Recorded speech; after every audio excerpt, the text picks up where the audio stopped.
Hey guys, what's going on? James here, and in this video today, we're going to be talking about Tampa Bay Buccaneers wide receiver Jalen McMillan, and if he can build on the success that he had in year one, in year number two. And I want to go back to an interesting quote that Todd Bowles had on April 1st of 2025 on how he saw wide receiver Jalen McMillan grow last season. Bowles said, quote, I think when he got hurt early, it kind of set him back a little bit. So he was behind mentally when he got back. Once he caught up mentally, he really started to show himself and become a true leader over there, especially with Mike Evans and Chris Godwin going down for a little bit of time.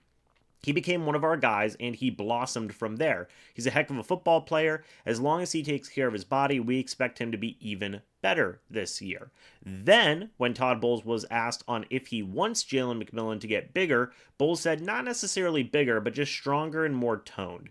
You don't have to necessarily get bigger as a wideout. When we say stronger, we mean just taking care of his body more and not as likely to sustain injury. So obviously, Todd Bowles has a lot of hope for McMillan going forward. It is important to note this was before the Bucs did draft Emeka Egbuka in that 2025 NFL draft, but it's understandable to see where Bowles is coming from regarding the praise of McMillan, even despite the drafting of Egbuka, because McMillan last year in his rookie season had 58 targets, 37 catches, 461 receiving yards, and 8 receiving touchdowns. A very solid year. He played in 13 games, started 12. He was the number 3 wide receiver for the Buccaneers last season. And one important thing to note was that really a lot of that stat line came in the final 5 weeks of the season. Okay? Week 14 versus the Raiders, I believe. 59 receiving yards, 2 receiving touchdowns. Then the next week versus the Chargers, 75 receiving yards, a touchdown. Then the next week versus the Dallas Cowboys, 57 yards and a touchdown. Then against the Carolina Panthers, 51 yards and 2 touchdowns. Then finally against the Saints, 74 yards and a touchdown as well. So McMillan was able to do a lot of good things towards the end of that season. And I agree with Todd Bowles there, because it does seem like when he came back from that injury and when he caught up to the speed of the NFL, we saw what McMillan could be as a wide receiver. And he is still so young, guys, 23 years old. I mean, him and Emeka Egbuka are the future of this Bucs wide receiver room. There, quite frankly, should be no question about that. But while that is a positive thing, whenever you do think of the expectations of McMillan in year number 2, and I said this in the Emeka Egbuka video,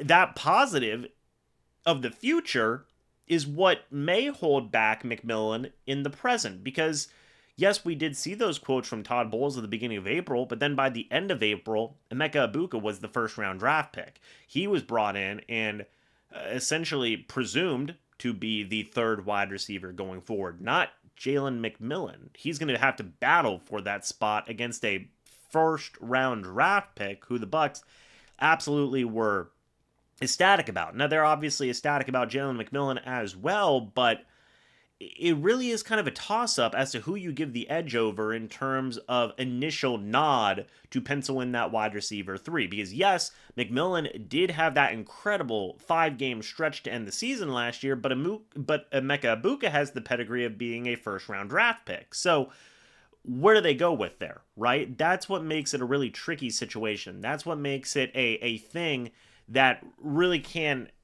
dampen those expectations for McMillan. I think if McMillan goes out there and has a similar season to what he had last year, it's a very good year for him, in my opinion, because he's going to be battling for so many opportunities, targets, and whatnot with Mike Evans, with Chris Godwin, with Emeka Egbuka, with Cade Otton, with Bucky Irving, with Rashad White, not even including the backups in there as well, right? Like, the ball, as I said in the Egbuka video, the ball can only go so many different ways. Baker Mayfield isn't going to throw the football 80 times in a game, right?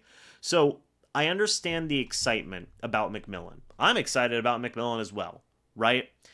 It's just going to take some time before he can be used as a number 2-esque wide receiver or a number 1-esque wide receiver, because look, Mike Evans is still here. Chris Godwin is still here, and now you've got Emeka Egbuka in that mix as well. So is it unfortunate circumstances for Jalen McMillan in the immediate sense?